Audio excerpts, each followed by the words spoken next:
Kimi Antonelli's biggest Formula One moment is being pulled into an engine scandal, but one crucial fact could destroy the entire accusation.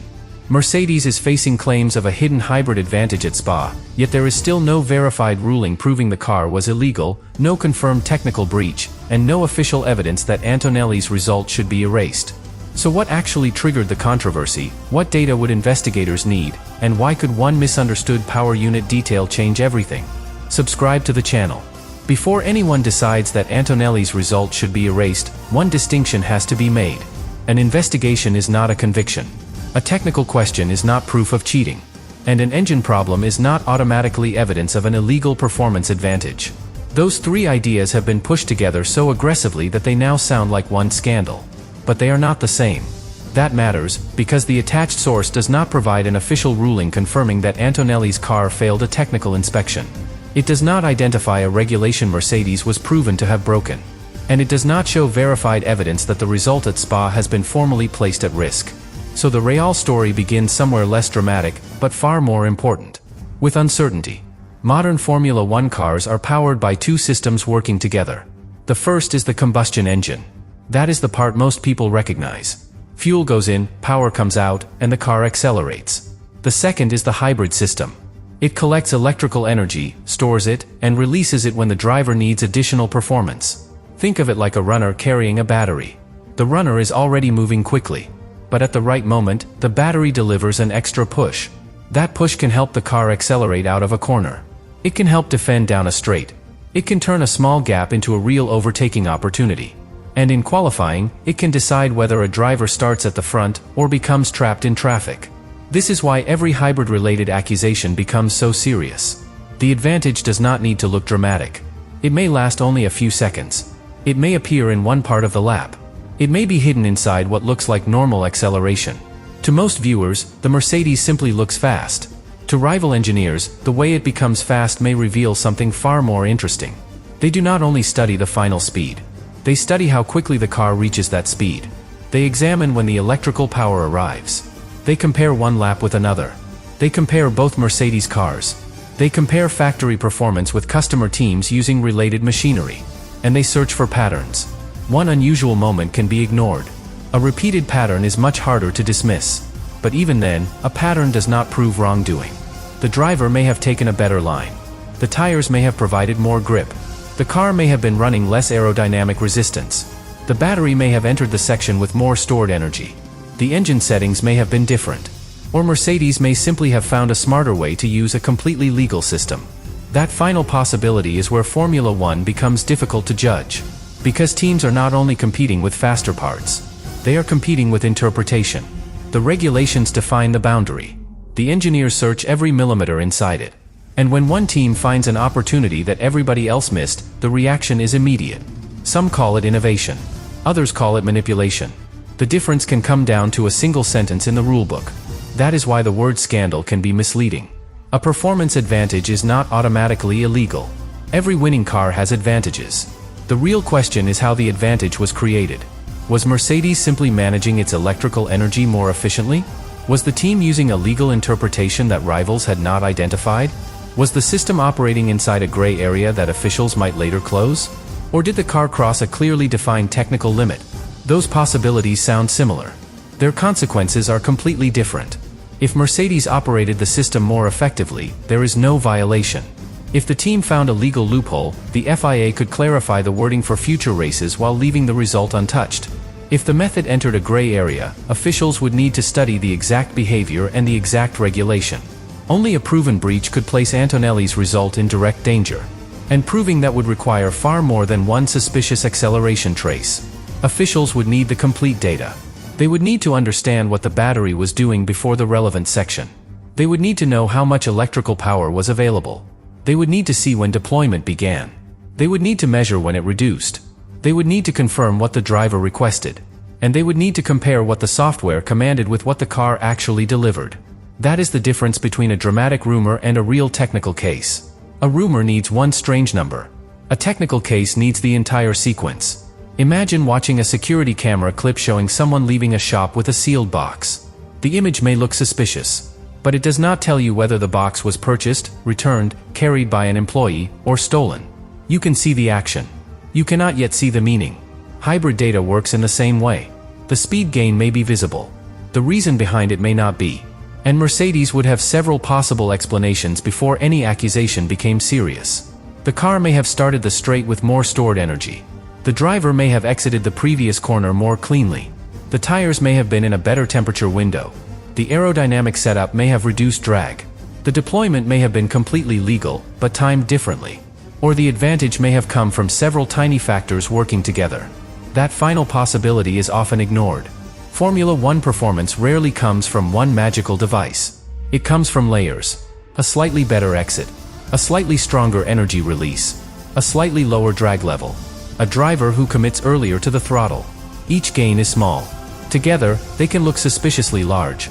And this creates the first major danger for any technical inquiry. Correlation is not proof. If the Mercedes gains speed while electrical energy is being deployed, that does not automatically mean the system is illegal. Every Formula One car gains speed while using electrical energy.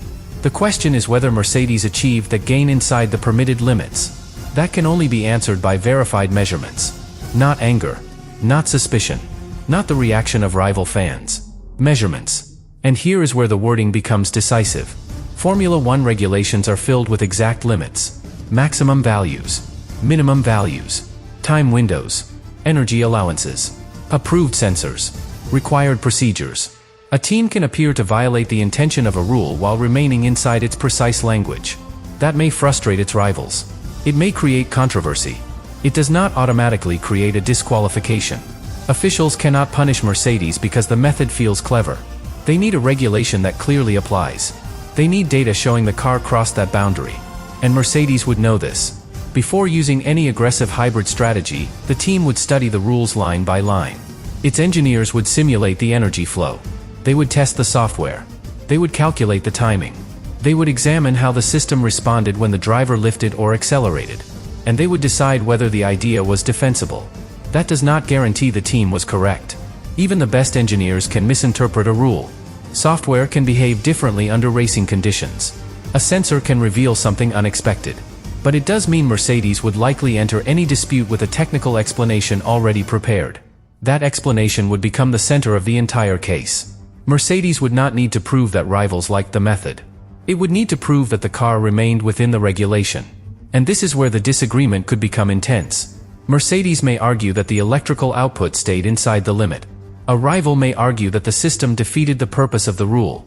Mercedes may point to one measurement. A rival may question how that measurement was captured. Mercedes may say the driver's lift was normal operation. A rival may say the lift was part of a deliberate loophole. Both sides could be describing the same event. The argument would be about what the event means. That is why technical controversies can continue even when the facts appear clear. The numbers may be real. The interpretation can still be disputed. And Antonelli's result would sit directly inside that uncertainty. If the system is judged fully legal, the result remains. If the method is legal but considered undesirable, the FIA may close it for future races. If officials need more information, they may request additional checks. Only if the car is shown to have breached a clear regulation would the victory face an immediate threat. Those outcomes are not interchangeable. But public discussion often treats them as if they are. A clarification becomes proof that someone cheated. A deeper inspection becomes evidence of guilt. A rival complaint becomes a final verdict. That is how a technical question explodes into a scandal before the process is finished. And Antonelli has almost no control over any of it. He did not write the regulation. He did not design the electrical system. He did not program the software. His job is to follow instructions and drive the car as quickly as possible. Inside the cockpit, the experience may feel completely normal. He presses the accelerator. The car responds. He prepares for the next braking zone. He may have no reason to believe anything unusual is happening. But outside the car, engineers can look at the same moment and see an entirely different story. They may see a deployment pattern, a speed trace, a power curve, a reading that deserves further examination. That does not mean the driver participated in wrongdoing. It means Formula One does not separate the driver from the machine when the result is judged. If the car is legal, the victory stands. If the car is not, the driver can lose everything without having made the technical decision himself. That is the cruelest part of the situation. Antonelli could have driven perfectly. He could have managed the tires. He could have handled the pressure. He could have executed every instruction exactly as Mercedes requested. And if the car were later proven illegal, none of that would protect the result. The regulations apply to the full entry, driver and machine, together. But the reverse is also true. A dramatic accusation should not erase a victory before the evidence exists. A fast Mercedes deserves examination. It does not deserve automatic condemnation. Antonelli's result may attract questions. Questions are not enough to remove it. And the phrase hidden data deserves particular caution. Formula One cars produce enormous amounts of telemetry. Temperatures, pressures, battery state, energy flow, throttle position, acceleration, braking, engine behavior. Some of that information is available to the FIA. Some is studied by Mercedes. Some can be estimated by rivals. Finding an unusual reading does not automatically reveal deception. It may reveal a reliability problem. It may reveal an efficiency gain. It may reveal a sensor issue. It may reveal nothing more than a moment that looks strange without the surrounding context. The meaning comes from the full picture. And that full picture is exactly what disappears when a rumor spreads. One account describes a possible concern. Another calls it suspicious. The next says officials are investigating. Then someone says the victory could be erased. Possible becomes probable. Probable becomes confirmed. And before the governing body has issued a final explanation, the public believes the case is already closed. That is the danger Mercedes faces now. The longer uncertainty survives, the more damage it can create. Sponsors do not enjoy technical scandals. Drivers do not enjoy answering questions about legality. Engineers do not enjoy revealing confidential information to defend their work. Team leaders do not enjoy watching a major result become less important than a rumor. Every press conference would return to the same questions. Was the hybrid system legal? Did Antonelli know what the car was doing? Was the method available to other Mercedes-powered teams? Could the FIA remove the result? The answers might remain unchanged. The pressure would continue to rise. And for a young driver, that pressure can become defining. A veteran may have years of victories protecting his reputation. Antonelli would still be building his. One major result could change the way the entire paddock sees him. It could prove he can handle pressure. It could establish him as a genuine threat. It could transform expectation into belief. But if that moment becomes attached to a technical controversy, the achievement can feel unstable. Even if the result remains official, the argument may never fully disappear. Some people will remember the drive. Others will remember the accusation. That is how technical disputes damage more than points. They damage memory. They turn a clear moment into a permanent debate. And the driver cannot solve that debate alone. Antonelli cannot release confidential data. He cannot explain software he did not design. He cannot publicly reveal the energy strategy without helping Mercedes rivals. He can only say that he followed the instructions and trusted the team. For some people, that will be enough. For others, it will sound like avoidance. That is the trap. The more technical the issue becomes, the less power the driver has to defend himself. Mercedes faces the same communication problem. The team may be able to provide the FIA with every relevant detail, but it cannot necessarily reveal those details publicly. Doing so could expose how the battery was prepared. It could reveal where the energy was deployed. It could show the exact relationship between the driver's throttle input and the software response. It could hand rival teams the knowledge they have been searching for. So Mercedes may defend itself privately while saying very little in public.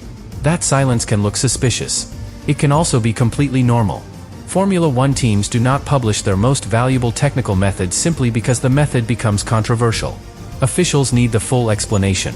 Rivals do not. Fans may receive only a brief statement. And that brief statement may fail to satisfy anyone.